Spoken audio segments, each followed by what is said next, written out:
So I'm sitting there on Thursday night watching the NFL draft. Super locked in for the Lions pick. But besides locked in for the Lions pick, I'm like, is Tony Khan going to do it? Last time we saw this man, he was laid out in the middle of the ring on Dynamite after taking the pile driver from the Young Bucks. Is he going to do it? That crazy SOB did it. He showed up to the NFL draft in front of millions of football fans with a neck brace and millions. on. Tony Khan, I gave you a standing ovation Thursday night. For the love of the game, anybody who did not appreciate or enjoy that's a wrestling fan, just doesn't get it. That brought so much attention to pro wrestling. I was so excited for him. I'm like, man, Tony Khan, my GOAT. Man, he did it. I'm so proud of him. He turned a negative into a positive. And then Tony Khan got on NFL Network on Friday and compared the WWE to Harvey Weinstein. Pop, pop, pop, pop, pop. Can't do that, Tony Khan. Can't do that. If you wanted to compare Vince McMahon to Harvey Weinstein, cool. Got it. Can't compare a whole company to maybe one of the most vile pieces of shit people in the history of human race. All that goodwill went out the window. I appreciate what you did on Thursday. You got to figure out your life on Friday. What'd you guys think of Tony showing up with the neck brace at the draft and then his comments the next day on the NFL Network? So this is just such a slippery slope. I love him in his neck brace. I'm like, yes, this is exactly what I'm talking about. Like, he's making it no secret what's going on. If you don't get it, I mean, yeah, I just don't understand how you can't get it if you are a wrestling fan. If you're not a wrestling fan, I'm like, yo, why they have this owner on here with a neck brace on? But that would intrigue me, right? Again, the one thing about Tony is he's a great marketer. Now, of course, I love his announcements way more than most people do, but he's a great marketer. So he's a businessman. He's always going to sell a business. Come Friday, I think I was just more in disbelief because I'm like, all right, I'm coming off that high. Like you mentioned of him in his neck brace. Yes, we about to get some people watching AEW, talking about Jacksonville and all that other stuff. And then he started going. I'm just like, wait, how did we get here this quick? I was just more like, yo, like the devil, an evil company. Like, whoa, he just never went out of character. So I don't think he needs to figure his life out. That's why. It's not a character. That's how that man feels. Anthony was on one. You can't say that, Anthony. You just can't. You can't say that. It's not fair. Because it's not fair. That's why you can't say that. That's not fair. Like, if Vince was still in position, cool. If it was more than just Vince, which who knows, maybe, cool. But you just can't say that. You can't say that when you have an opportunity. You got all these eyeballs on you. And I'm all about taking pot shots if you want to take pot shots. I think we're kind of past that point of where they are in the trajectory of public perception. We've talked about that a lot. I think he should have just laid out and like hyped up AEW. And even he said like we're the little man going against like the big evil giant or something cool. But just using the word Harvey Weinstein, I was like, dude, you just can't say that, man. You are our official Tony Khan AEW hater.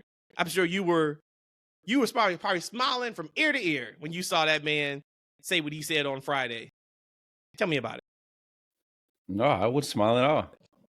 I thought it was Tony being Tony. I left it at that. I mean, why would I be disappointed? Like, we followed this man for the past 5 years, right? It's like a person, like my dad. He curses. So when we out in public and he curses, I'm not surprised, right? He curses all the time. Like, right? Tony says things for whatever, right? For controversy, for whatever. Maybe he feels sorry. I mean, he just got finished playing some street footage, some arena footage with CM Punk. Like, right? And supposedly people said, don't do it, Tony. Tony did it. So you think he ain't gonna go for the NFL Network? And he probably rehearsed that line all day long, right? He probably rehearsed. He probably said it in like 25 different ways before he got in that interview, man. Like, you know, he gonna say what he gonna say. And honestly, I wouldn't have offended by it. You know what it did? It did put some eyes on his product. And at the end of the day, as we talk about, you know, in this world that we live in, as his mentor, Like they at odds. I'm not sure what happened, but his mentor Eric Bischoff said controversy creates cash, and that's what he out here doing. He living the Eric Bischoff template of how to run a wrestling business, and he doing successfully, in my opinion. He all right. I want to go back to Pops. Hold on a second. I want to go back to Pops cussing in public. What is his go-to cuss? What is his like phrase that you know? Like, he ain't got to go to, man. It's everything, man. It's everything. Yeah. Oh yeah, it's everything, man. It's everything. Like he's actually is surprising. He's actually gotten better as he's gotten older. Or worse? Which would you say better? Oh, he's gotten like better or more, with restraint. He's gotten better with restraint. Wow. Okay. He's gotten better with restraint. Like around the kids, he can keep it in for a little while. You can't engage him into a deep conversation because it's gonna go. He's gonna give it to you. He gonna give it to you raw and unfiltered. Right? Don't get him going on something that means something. Yeah, he gonna tell you what's up. It's so funny that you say that. I didn't know that about him, but E's dad is like so real. Like he is the atypical black older guy who will not pull punches. Like that's E's dad. So that's so funny that you say that because I really haven't seen him cuss like that. But talking to him, like he gives it up. And he's like to add on to that, like the Detroit guy. Like he got style. Your dude, man, he got swag for sure. Oh, I appreciate that. I was talking to my dad is I don't want to give up his funds, but my dad is really he's really well, right? He made well into six figures at Ford Motors as one of the execs, but he lived like he started with Ford, right? Like whatever he made when he first started with the company, he kept that same mentality as far as spending for the rest of his career there, right? So he has money to make. He one of them guys that, you know what I'm saying, you'd be like, hey dad, man, I need something popped off. I need a couple grand. And he just pull out his shoe. See, look, that's the epitome. Those cool Detroit dad. But with that being said, he's been wearing the same clothes for the past 20 years. So I appreciate y'all like his gear that he created, back in 1995. Man, it was like 20 years ago. We were still in the 99s and 2000. That's my time. If they had bow jeans and white tees and Reeboks, I mean, we locked in. Hey, real quick, before we switch over, I was starting to get a dad bod, right? So I bought a bunch of oversized t-shirts and a bunch of oversized jeans, trying to hide it until I get it together, right? Some are like, oh man, you are so stylish. I'm like, what? Who said that? Oversized jeans and t-shirts? Some of these young girls I work with. They're like, oh no, the 2000s are back. I'm like, golly, you can't. I'd never let it go. Nino, Juvenile, BG out of jail too. This Cash Money reunion, baby. Let's go, E. Episode 129. TFW Podcast. I'm your host, Matt, joined by my usual suspects, Three the Hard Way, Rhodesia and Eshaun. We are actually recording earlier, but you guys are still going to get it on Sunday. So got to get this energy up. This is actually the earliest we've ever recorded a pod. Means we don't give away the time or not. But I do want to say we're doing this because shout out to E and Katrina. They are celebrating their wedding anniversary. So congrats to you, two lovebirds. E, how many years have we done? 16 years. So what does a man at your stature, what does a man with your maturity do for his wife of 16 years? What is on the docket this weekend?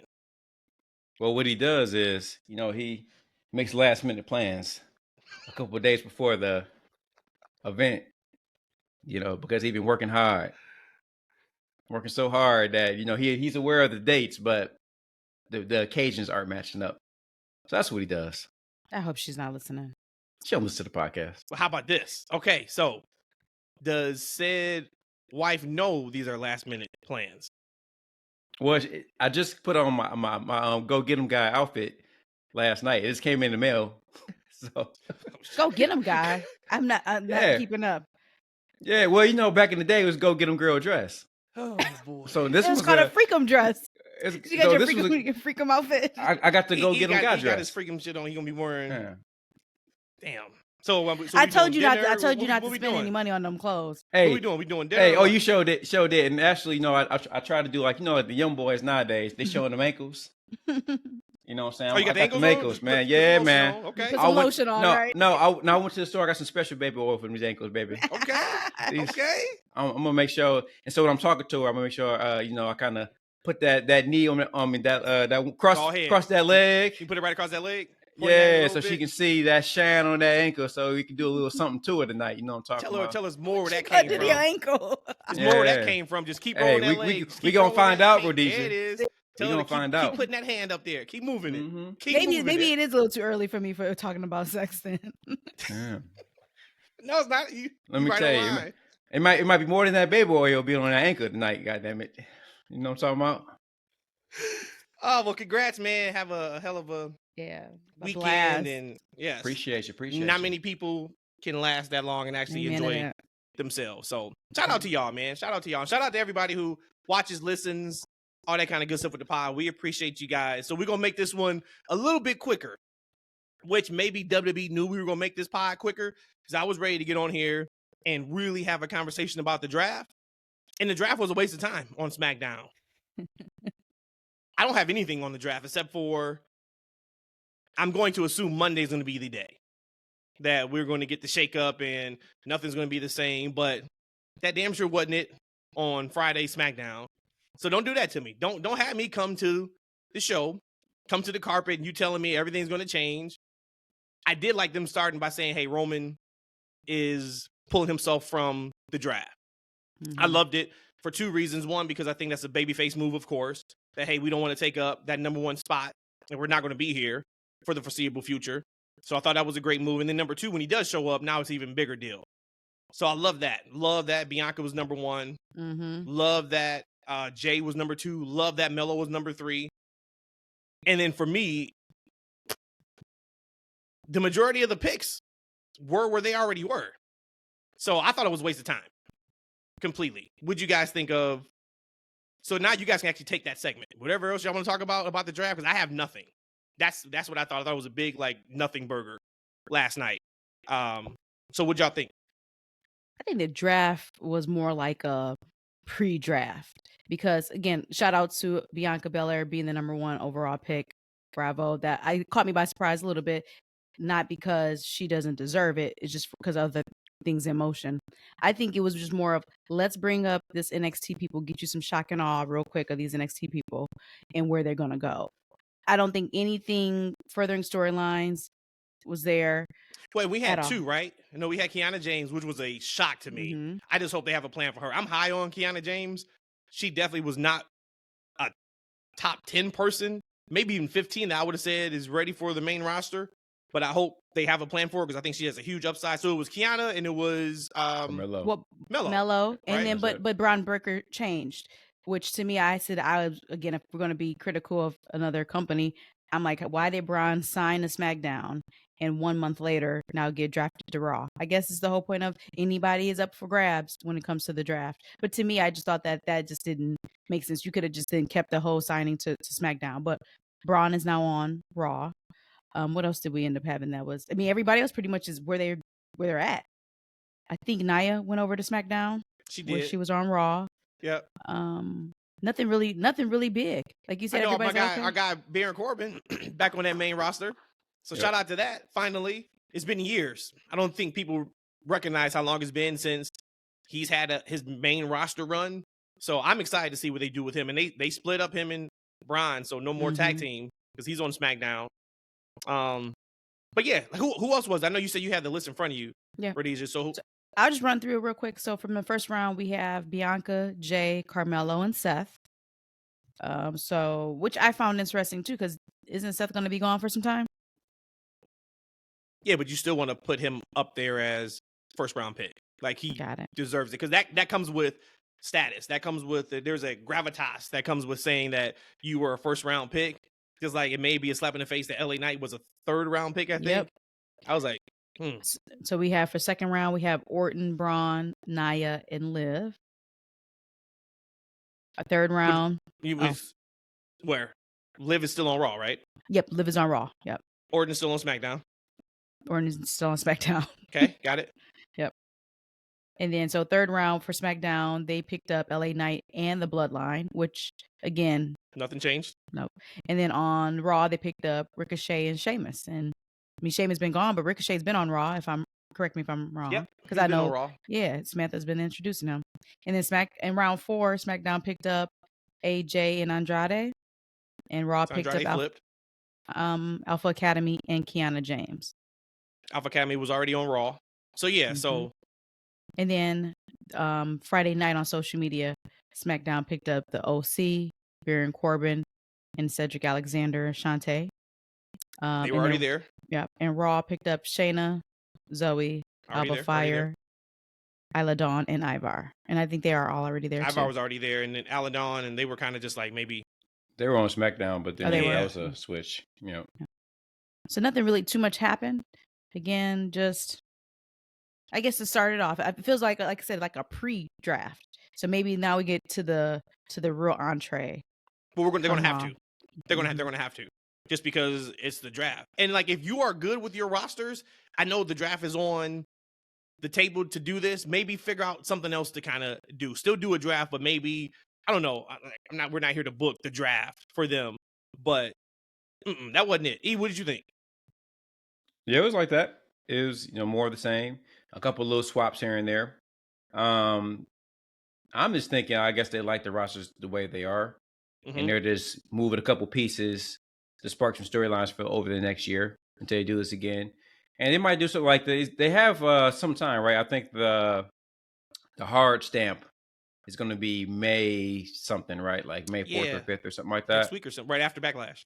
So that tells me that you might see some trades, something along those lines that might kind of spice up a little bit. Because here's what we know: the shows are doing pretty well right now with the rosters that are on them, right? So you're not gonna see too big of a shakeup, but we might see that on Raw. We might see some guys moving. I would imagine if Damian Priest is on Raw, right? Because it's the first year where the champions were exempt from the actual draft, right? Because we always seen like the champions move around, but we know the champions are going to be on the specific brands. With Priest being on Raw, we probably know that the Judgment Day are going to be on Raw. They're going to continue those storylines, right? You think about it, they already got kind of some storylines going into the next year. So it'll be interesting to see if we get any trades to kind of spice things up. Because you might not need it. I think that, like a Nia Jax on the SmackDown on the women's side might be very interesting, seeing her mix it up with Bianca, hopefully Jade. And we might see Jade move over to Raw, right? But I feel like that storyline just started with them, so I think you'll probably see her being drafted back to SmackDown. Right? She has to, yeah. Mm-hmm. And I gotta be honest with you, when we talk about like these rounds and stuff like that, like slaps in the face, like the LA Knight, like we're not gonna think about who was drafted in another 2 weeks from now. To be honest with you, that stuff don't really matter once they get these things moving. You don't think it matters that Bianca was the number 1 draft pick? Or are you saying outside of who the number 1 pick was? Yeah, outside of number 1 and number 2, it don't matter. All right, like it's awesome that Bianca was number 1. I think I think, and you think about Carmelo, I'm still say he was drafted number 2 for SmackDown. I think that's huge. For sure. 2 young African Americans drafted, that high. Like I think like the first round, outside of the first round, I think everything else is kind of like Like for me, a slap in the face would be like the guys that are drafted on the supplemental drafts on the WWE network. Like, who was a year ago like drafted like the last person or something like that. Waller. Waller was, remember? That's right, he was. And he cut that hell of a passionate promo. Yeah. Like he's doing good. That's a slap in the face, yeah. So, but I think kudos to Carmelo. They got big plans. He was able to call a shot and got a match with Cody early on. Oh Lord. Yeah, man. Another good showing, right? Another good showing. Oh God. Yep. But you know what? Here's the thing about that, though. I'm not really in for the good showings either, because we had a good showing on AEW Dynamite, right? But if you want to quickly reintroduce somebody to the audience, you got a guy going toe-to-toe with the champion on his first night. He ain't there yet, but you can see the potential there, right? He came out there and showed a little fight. Actually, this is his heel run. I thought he needed a little mouthpiece. I still like them to put a little dressing around him, right? Just to, give him like maybe an MVP You can't put almost with Omega. Almost is like Carmelo is like almost is like 5 Carmelos, right? Like he'll really tower show over that him too much. size. Yeah, Yeah, he'll really show tower that over him size too much. discrepancy. Yep. Like, but put some window dressing around him, man. But he's actually done pretty well on the microphone. So I think it kind of helps him a little bit. I'll say if it helps or hurts, I think it helps that he had that match with him. It wasn't a squash. Well, I personally did not like the optics for me. Matt didn't, but we don't like it for 2 different reasons. For me, I don't like it because if this had been another company, people would have been complaining that how did Carmelo even get an opportunity to go against the champion? And you also have been able to go toe-to-toe with the champion until the very end, but you were able to actually have a good match and a good showing. And now to me, and I know Cody's a made man, but I'm just saying, if this had been another company, people would be like, since when did this person who's unranked get a chance to go against the champion for the title? So your Cody issue did. is more of because Cody accepted it and it was non-title. But so your issue is more of it was a close match. I didn't realize it wasn't for the title. So then take that back then. I thought it was for the title. I thought he got a title shot. So no. I'm telling you, man, when you actually watch these shows, you'd be surprised. Yeah. You know, Rhodesia just didn't realize AJ Styles had new music. She's like, "What is this?" I was like, No. "It's like his fifth time coming out." No. You gotta Please watch the don't. shows, Rhodesia. What I said was You gotta- that doesn't you gotta sound watch. like his new music. I said that didn't sound like his new music. And you like, well, if you paid attention to it, then you would know that was his new music. She was locked in I yesterday. know he changed his music. Outside of knowing about the title match, as soon as the show was over, I was like, "So what'd you think about SmackDown? It's a pretty good show, isn't it?" This is the first time I was awake at the end of SmackDown Matt, in a year. Hey Matt, in honor of Elvin Senior, Rhodesia almost had me fucked up. I'm like, damn, was that a title match? I just had to step back. I had to look at my notes. I'm like, damn, was this a title match? I thought it was a title match. I'm like, geez, Louise. That is it was hilarious. Yeah, no, of course the match was good. The match is going to be good. So I didn't have an issue at all with the match being close. I had an issue with Melo taking a pinfall because you could have had AJ come out and cause a distraction. Which he did come out. Yeah, at the end for nothing. Right? And can we please, okay, I get it. I don't need AJ Styles bringing up Dusty Rhodes. I get it. It worked before this. Can we everybody Dusty? bringing up that man's daddy? Yeah, That's stop. not low hanging fruit. I didn't even know that they were let's like that close. Yeah. In the Probably in timeline. TNA because Dusty was there for a couple years, or not Okay. a couple years, quite a few years actually. Yeah. Then that's Especially what in the it was. beginning. I'm just like, But we've heard that a lot. Okay, It is, let's yeah. let's kind of pump the brakes on the Dusty Rhodes storyline.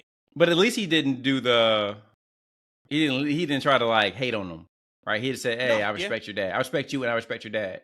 I mean, you think about it though. This just in like Dusty touched so many people. Like he was around for so long, and he was so respected in the industry. It's just easy because until they had that moment, I almost forgot that he had a relationship with Dusty. I did most too. likely, right? I did too. Like I Yeah. almost forgot. So I mean, I guess that was that to say that hey, we do have a connection. But yeah, I mean, with Carmelo lost me, ideally, you're absolutely right. I would prefer him not to take a pinfall. But I mean, part of his heel gimmick, that's the thing. I'm the guy that took the champion. You know, blah, blah, blah. Like he has some bragging rights, so he can use that, right? So I think it's nothing but upside for that man, because for them to draft him that high, I think it's an honor, and obviously they have a plan for him going into it, because we also have some questions about does he fit from a size perspective onto the main roster. And he wasn't. I mean, he wasn't that much smaller than Cody, and Cody a big guy. Cody's a legit 6'6'1". Cody was a big guy until he was against AJ Styles, though. Them nuggets on AJ Styles' arms. I'm man. Cody need to go put on some weight man. before this match. Well, and remember, man. he leaned out for Mania. Remember, he dropped down to single-digit body fat. Cody Who is did. he? Oh, okay. Cody, Why? yeah, it's always interesting for me, and I would love to, like, when we start interviewing these wrestlers, to ask them like about like their Mania preparations. A lot of them lean out, and I just wonder if it's strictly aesthetics for them, because like he never used to get blown up in matches. Nobody would ever look at Cody and say he's out of shape. So I wonder like what possessed him to say, I want to lean out and I want to get down to single-digit body fat percentage. Because now you can tell though, like, because he's super lean. He's cut. He's not small by any stretch of the imagination, but he doesn't have a lot of that girth that he kind of had before to him. So I just kind of would like to, because a lot of them do it. It seems like they always talk about like their Mania training camps and et cetera, et cetera. Hold on, Matt. Where Rhodesia got to say? She got this big ass smile on her face. I just need to know. It's too early. I need to can't know. hold it. My poker face. I'm about to say something so petty, and evidently I'm still butthurt. I'm like, the reason why Cody doesn't get blown up because he doesn't have matches where he's active enough to get blown up Damn, in. that is nuts. She did say last night during the match, she's like, Cody's actually working a fast-paced match. Look at him. It's like, damn. All right, Rhodesia. You definitely got hate in your heart. And listen, this is where I got questions. And listen, I'm a Cody Rhodes fan. We love Cody, but I hear nothing but shots from this man in every podcast. But we love him though. I know, I respect the hell out of that man. I really do. But as far as my fandom, I can't stand him. I'm still hurt. But no, as a wrestling fan, pro wrestling fan, he rejuvenated. I mean, you had Roman who held wrestling together for years. And then now that Roman is gone, or he's not going to be, well, he's always kind of been gone, but his presence is going to be gone. Cody, wow, he stepped up to the plate. So I'm going to always respect that man for that 100%. But yeah, it's a reason for him to lean out for blowing up reasons. We were watching last night, and I was like, think about the hundreds and hundreds and hundreds, it could be thousands, I don't know, of people that go to these shows just to do the whoa for Cody's theme. Like, just think about that, right? Like, we are here to do the whoa for Cody Rhodes. And that is why we bought a ticket. It's really tremendous when you think about that. You know what, Matt? Because that goes along the lines when we're talking about Jey Uso and his yeet. Yeah. Right? You guys are saying it's too much, but you missed. How many people go to do the Seth Rollins no doubt sing along, right? Now they go in there to do the yeet. Like, right? Like, it's an experience for a lot of different people. And it's entertaining. We just know for what we look for. Like, we know Jey is a much better worker than the yeet. The yeet is holding him back from his promos and like his work. And did you see he came out, had an interview this past week and said that he know that the match was disappointing at Mania, or he disappointed a lot of people, but because their time got cut. It's like, Jey, love you, man. I am a you better tap my bad. Legit day one. Talk to you gentlemen on numerous occasions. Yep. No, Jey, it was not because your time got cut. The match sucked. Yep, just say tap my bad. Yeah, just say like, man, it just didn't click. Yep, it's okay. Sometimes that happens. That's why you're getting the boys back together. You brought up Melo. Of course we record on Tuesday, so we don't watch NXT live ever, which we may have to figure out our recording schedule here in like a month or so. But Melo off on NXT, that was a couple weeks ago, and we had Trick beat Dragunov for the NXT title, so we got to clap that up for Trick. I loved on SmackDown when Melo came out, whooped that Trick, chant started. Like, they really got something with Trick Williams. Did you guys watch that match on NXT? Did not. Why do I feel like I did?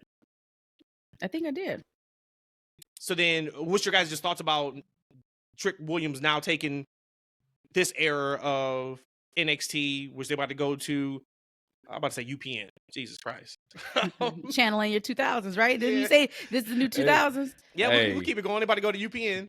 Baggy jeans and UPN. So what's your guys' thoughts on is Trick the right guy to have that belt on going to the next era of before Monday? Because Ava said on last week's NXT that NXT will be changed forever after the draft. So there's going to be a major person, I think, from the Raw roster or maybe SmackDown that goes to NXT. But as of right now, what's your thoughts on Trick leading the way for NXT for the next year?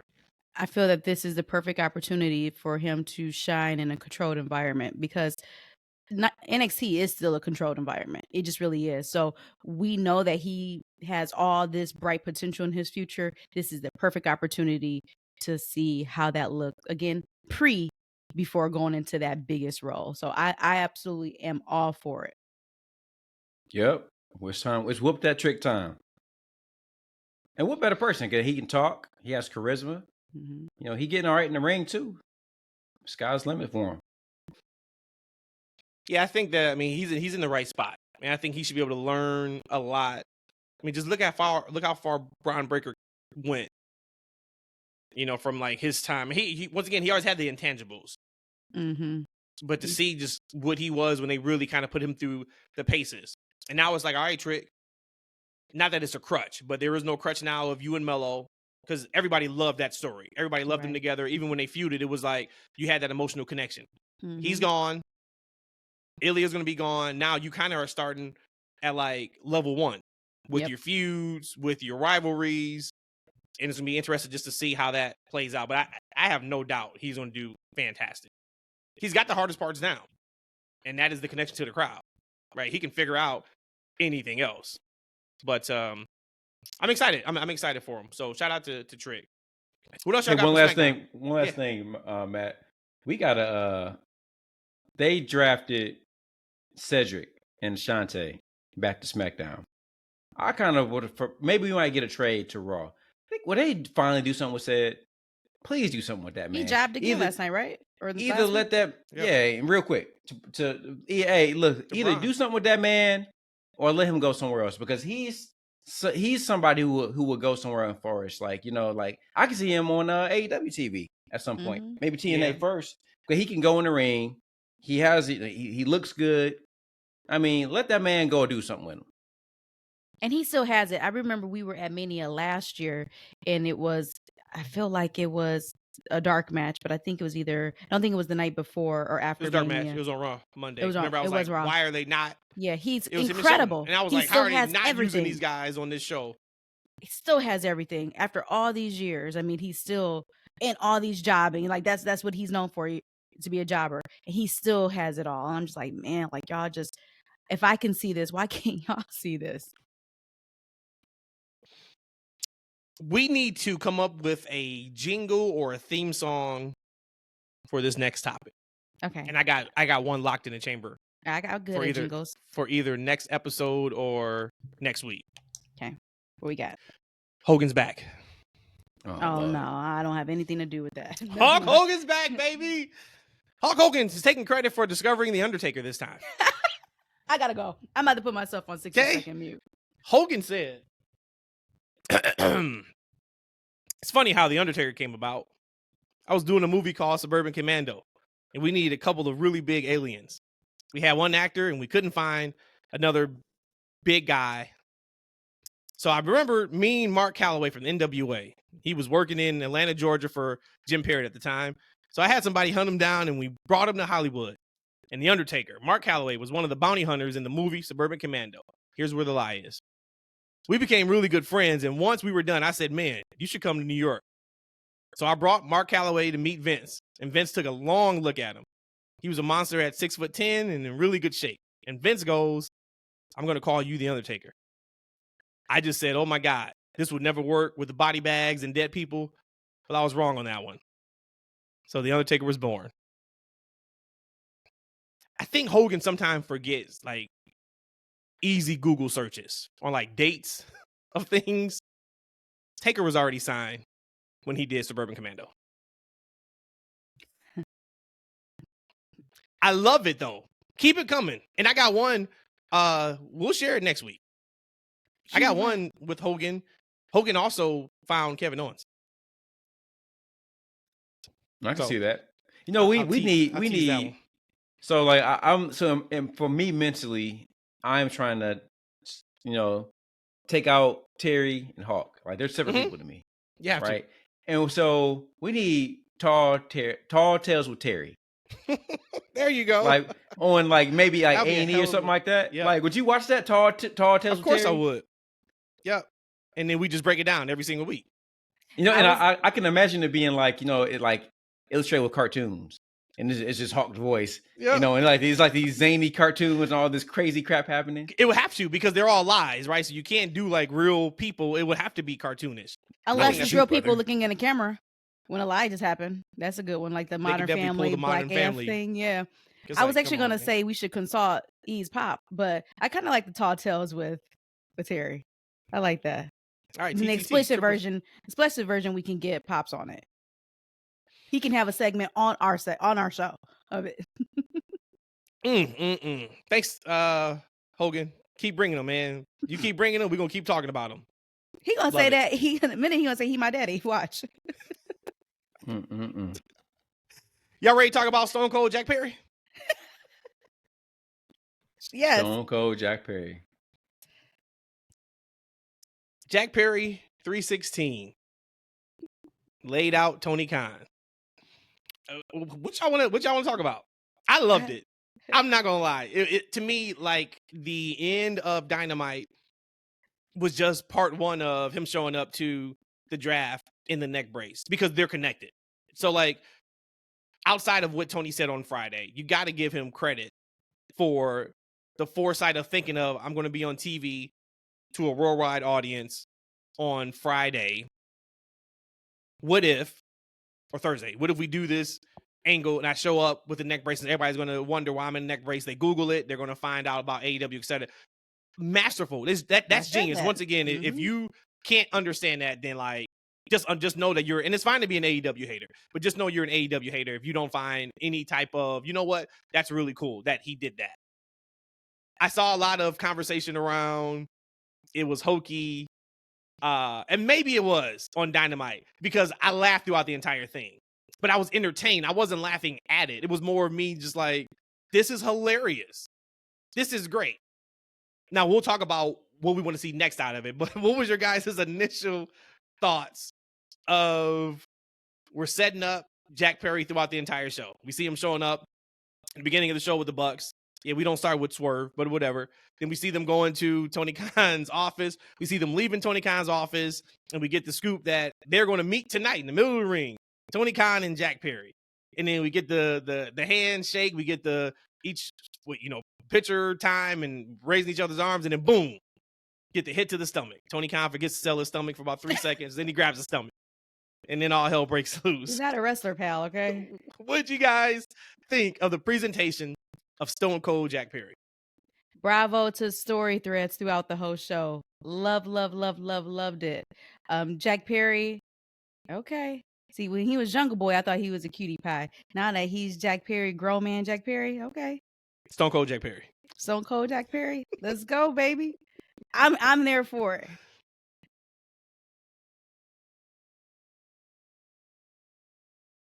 Oh, y'all expect me to talk? I told y'all I was laying out in this segment. Like, since I'm the AEW hater, he's been excited for us to talk about this. He was like, I'm not speaking. I'm gonna just let you guys just take it. It's important for us to show positive, to talk to AEW. So I know this is a show that you guys. When I'm watching this show, I'm like, oh, this Matt and Rhodesia are giggling all day long. I bet they just popping left to right. I hope I used the word correctly. So I'm like, you know laughing. What? Like this show. Like this is a show for them. So I was like, I would love for them to have the show that they finally been looking for. They had it on Wednesday. Let me ask you this question though, because I even said it really quickly in our group chat. It sounds like you're not impressed with what happened. Is that fair to say? That's a fair comment. I wouldn't say I'm not down on it. Okay, it was definitely interesting. Like it was something to watch. And I think I'm very interested to see where they go for the follow-up. Got it. So you kind of answered my question, but I'll just ask it anyways too, just in case you have a different response. But what would be the difference in what he did versus what Stone Cold did to Vince every single week back in the day, which people thought was fire? Yeah, see, you was a little girl back then, so like you wasn't really into. I wasn't born yet. Remember? Wait, I thought you at least was. I thought you at least was around. I wasn't born yet. No, yeah. But see, the difference. You can't do that. Then that means I like him super young, and we're not gonna do that. Well, I've already made it clear that me and E is close look, you were born. You may have only been like 10 or 12, 14, something like that. Look, around there, right? Hey, I was like listening 16. So I'm not gonna hate on Tony Khan or anything like that, but I was listening to an interview with Ricky Bell from New Edition and Bell Biv DeVoe, and he had mentioned it on his New Edition documentary that he had a huge drug problem. Yeah. And he had a huge drug problem. And this interview was done in 2018. I think he had only been maybe a year sober at this point. And so he's had a huge issue with it.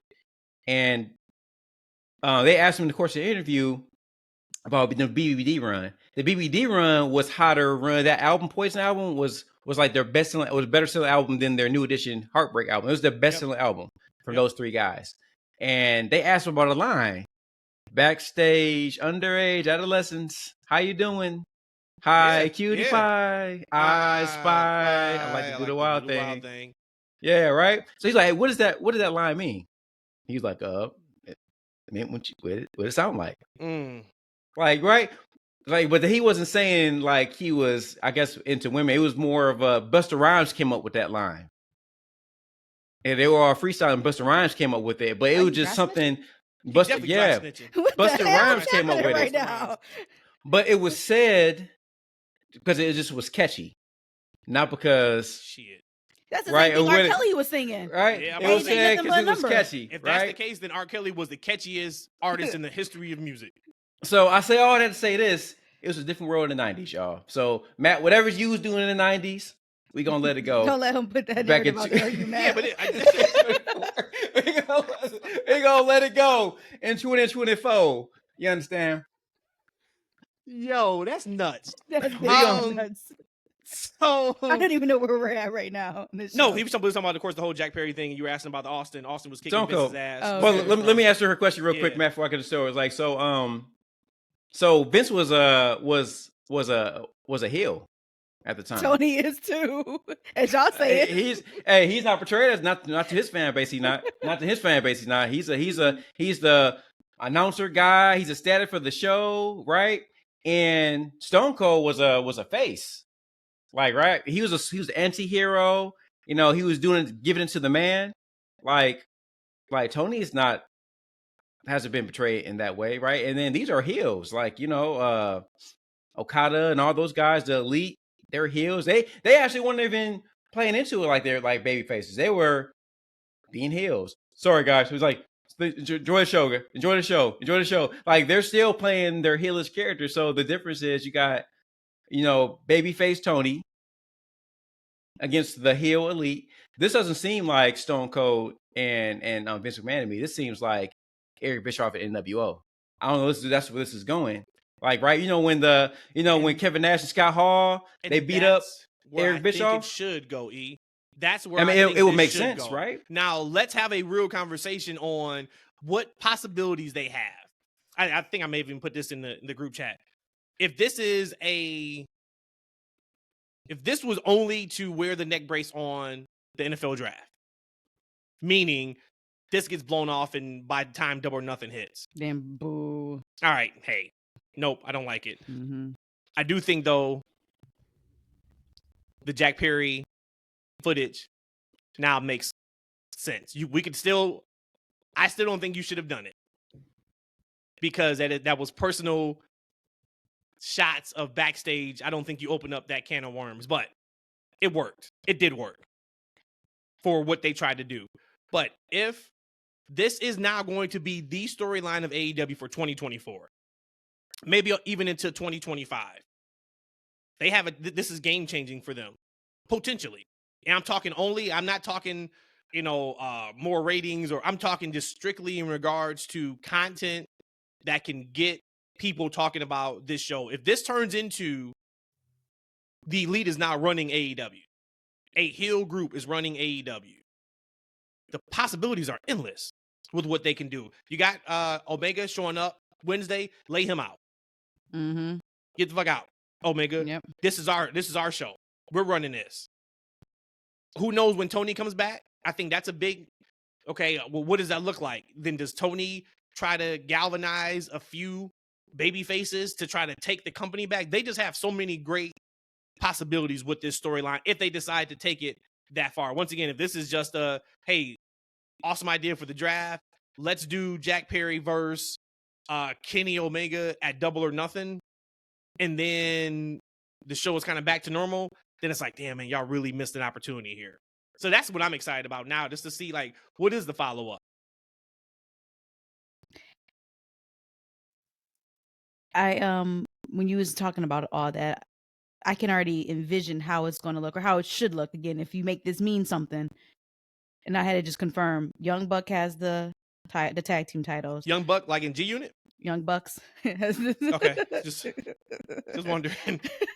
I'm wrong. Hey, so we put plurals and everything. Kroger's, right. Myers, but we can't do it for the Bucks, right? We can't do it for the Bucks. I was like, it's only one of them now? Which one? It's Matthew. It's Matthew. It's Matthew. So we got the Young Bucks. Dang, I'm tired. Okay, so this is Young Bucks, and we have Okada, which he has one of those championships. I forgot which one he has. The Continental, right, or something? Right? International. Yep. It's international. Okay. They absolutely could be just on a hellstorm for the next year. And I'll be there for it, of course, because I love AEW. But I would absolutely be there for it, especially if they do it right. If you do it to where now we freaking hate you, you have that nuclear heat on you, which I think they're primed to have that. You keep Okada kind of not really talking a lot. I mean, that's incredible. This is the best way to also hide maybe Okada language barrier as well. I think we can be off to the races. This could be, and we say this a lot, I know that this could be that jump start, that kickoff, jumping point for AEW to go to the next level within their own universe. Shit, Joe. I hope so. I hope so.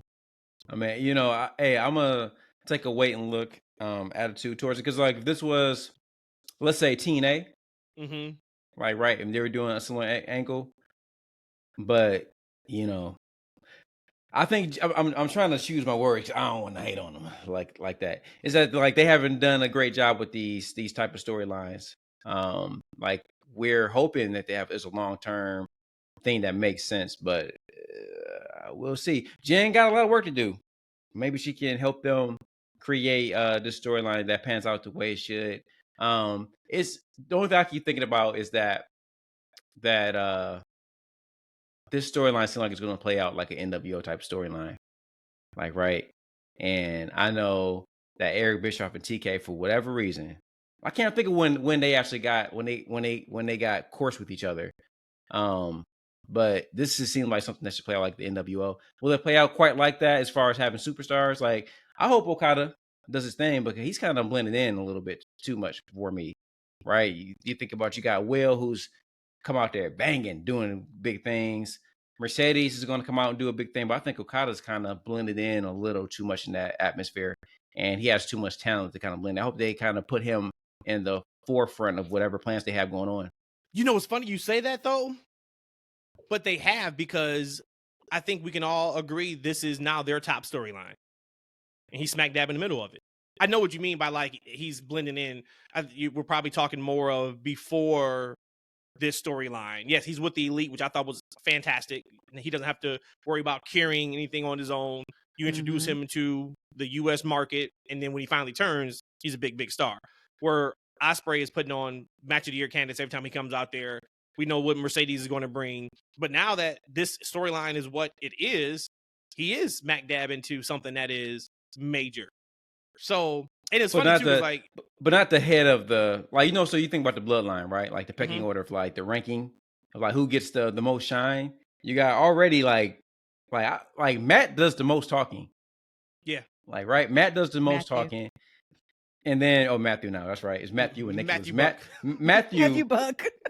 Matthew Buck.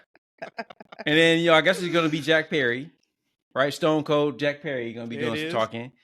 Like, and if TK is involved in all of this, you know, we're going to hear some from TK. And I'm surprised it's been 5 years until he got actually on as a character in the storyline, right? It would seem like it would kind of happen much sooner, given his love for the sport. But you think he's going to be in the spotlight. So now you got Okada. So you got Matthew, you got TK, you got Stone Cold, and then you got Okada. And I don't have a problem either with Tony being an on-screen character for this. Like, I saw a lot of that too of, I thought you never wanted to be an on, like, give it up, man. Okay, that's something that he said. He could have said it last week. Who cares? Like, this is wrestling, right? Like, this is his product. I mean, yeah, like, no, I don't want to see. I don't want to see Tony on my TV screen every single week. You're gonna get it. No, I don't. You're gonna get that. You're gonna get that. I don't think so, man. I really don't. Yeah. I don't. I think he's gonna. I think this has to be a us versus them storyline at the end of the day.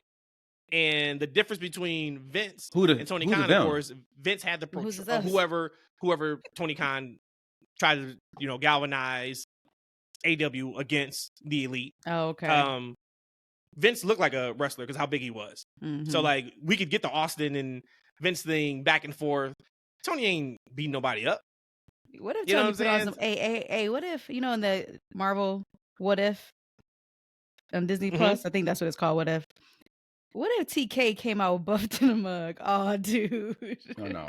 Going We against know. Jack Perry. We Oh, know. That would be incredible. Give him 90 days, pump him full of every single steroid He in got to the lay world. off the white. He got to lay off the white. But you know what I'm talking about. TK come out looking like Brian Cage. Oh man, sign me up for that. You What wouldn't if be signed up for that? what if TK is a clean individual, right? We know he partakes in the tree. You know what I'm saying? But look, I think that the world is coming along with the marijuana. It's not like a hard drug anymore, right? Like back in the day, oh, you on that stuff, you smoking that dope. I don't think most of the world sees it that way. So besides maybe a little drink and a little tweed, right? Maybe he's clean. We don't know what that man does. He might be high off life. I would Fill imagine. that man up with steroids so we can get Jack Perry versus Tony Khan at All In, 80,000 people in Dude. Wembley. We get a Tony Khan squash match. Then we get Jack Perry versus Tony Khan part 2 a week All later Out. at All Out. Okay. Eshaun, you're going to be here Sign in me up for that. Chicago. We're going to be there to watch TK go 2-0 against Jungle Jack Man. And that's the thing, Rhodesia, about this whole thing, because it has to kind of do the NWO version to where he's secretly behind this or gets involved in it, because he can't be the baby face in this. Okay, he's not a wrestler. He don't even look like a wrestler. He's about TK. Yeah, like he can't get revenge on these guys, like, right? And I think him recruiting baby faces to fight for him would be kind of lame. So he will have to kind of be involved in the whole situation. And if he's involved in the whole situation, man, you're going to see this man on TV every week. I'm here for it. I am. And hey, you know what? And he might, part of his heel thing will be him making an announcement, and it'll be underwhelming every single week. And I think it would be no, but like seriously, that would be fun. That would be fun because the Bucks are already taking all of the internet fodder about them and they're using it in their character. Mhm. Imagine if Tony Khan did the same thing, right? Where he is just this obnoxious, over the top. It would be fun. Now, who knows if it would turn even more fans off? I don't know. Maybe people who are watching wouldn't be turned off, but I think that would be super fun. I got another huge announcement. The huge announcement is that he just, gave the Bucks, another like contractor. You know what I'm saying? Like he could just really lean into it. It would be like, dude, somebody's got to kick these guys' ass. Like I'm over it. And then that's when you can bring, Omega back and whoever else. It'll be fun. Do you guys think this is what the company needs to bring extra views to the company? You think this is going to be what's it to kind of bring like the fans who are high on WWE over to watching their product? No, I don't think that. But I think it is what I've always just said they need. They need good long-term storytelling with emotional investment. And I think this can give you all of that. And we've already kind of seen it in a really, really small sample size. I know you said like, hey, that fan base is going to, galvanize and be attracted to like Jack Perry anyway. When I talked about, hey, at the pay-per-view at work, they pulled off that hood and what a pop. He got a similar reaction on Wednesday. So like, even with him not being on camera and what they've done with him in little small parts, it worked with Jack Perry. Now imagine you say, all right, we're going to put all of our resources into this storyline. I think we could see some fantastic stuff. And that's without Britt Baker being back yet. That's without MJF being back yet. Of course, we just talked about Omega. Mercedes hasn't wrestled yet. Adam Cole still needs to get back. Like they have just so many major pieces that if they're put in the right spots, that is going to be great. They just got to put them in the right spots. So, and then real quick, just to address what the question you just asked, E, I think it's in their best interest to not be trying to grab. It's about to sound really bad. Their goal shouldn't be trying to steal WWE fans over to them. Their goal need to be to just perfect their product that they have now and put on great episodes, episodic TV every week to have a natural fan base come to them. If he's going into it, which we saw on Friday night, though, that is his MO. If he's trying to go at these WWE directly, he's going to be set up for failure if he continues to do that. He has to completely, and I think that's probably why I come off as such a huge AEW fan, is because in my mind I have completely separated the two. They're two totally different companies, two totally different products, the same industry, same, I guess, that product I'm getting, but in my mind they are just two totally separate entities, and I can't do it and like compare them with each other or have them go against each other, because AEW just will not beat that machine. They will not. I think it's all part of Tony's new heel gimmick. Saying Well, Friday things. night, hell yeah. Yeah, that's all part of new. That's what we're going to get. Lean into it, brother. Lean into it. We are in a new era. I was just telling Rhodesia this morning, LeBron's about to get swept out of the playoffs. Hate to see it. Hopefully they win tonight, so he can at least not get swept. Curry's already out the playoffs. KD's about to be out of here. About to get swept. It's a new era in WWE. It's a damn sure new era in NBA. Because our GOATs and the people who have led this promotion, company and sport for like 10, 15 years is out of here, man. Like, we'll end on this. If you had to name like your next 2 or 3 big guys in NBA to take them to the next, 10, 15 years, who you going with? Man, that's a tough question. I got someone disengaged with NBA this year. My wife asked me, she's like, "Hey, I want to go to an NBA game next year. I want to go to a Hawks game." I'm like, "Well, you can go without me. I'm straight." I was like, "Wow, you were a big NBA guy." Yeah, this year I was ready for this year, man. League pass set up, canceled that. Warriors went off and got bad, right? As soon as the Draymond Green stuff happened, that team just tanked. And hey, look, it's about to be a new world with the Warriors, right? I think Draymond, get him gone.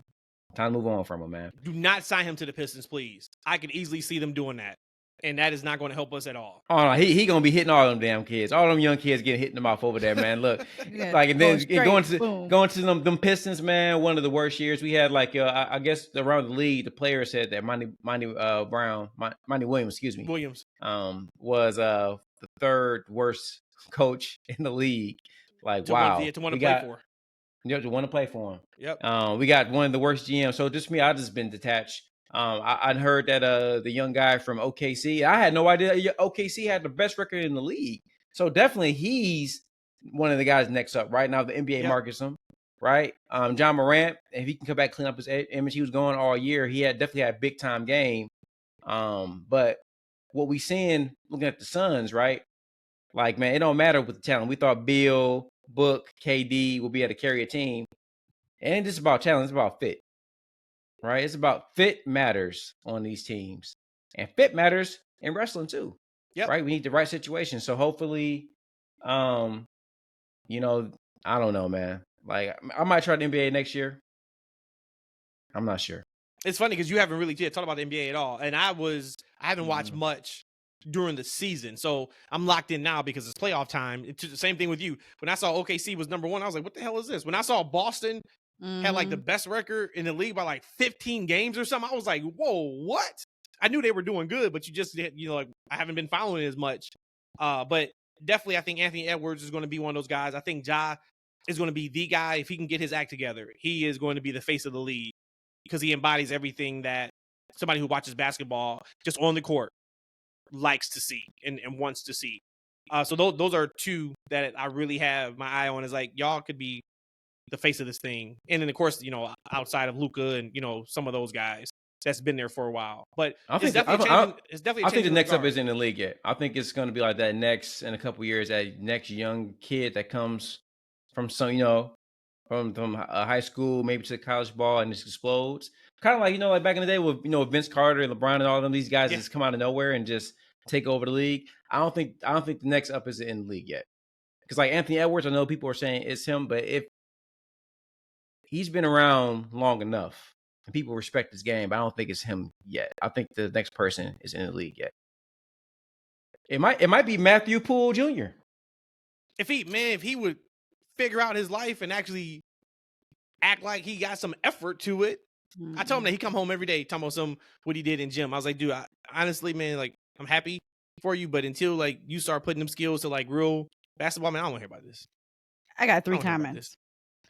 Lil Matthew, and you probably know it, but you probably haven't seen it recently. He has arm length like Tayshaun Prince, and he doesn't want to play basketball.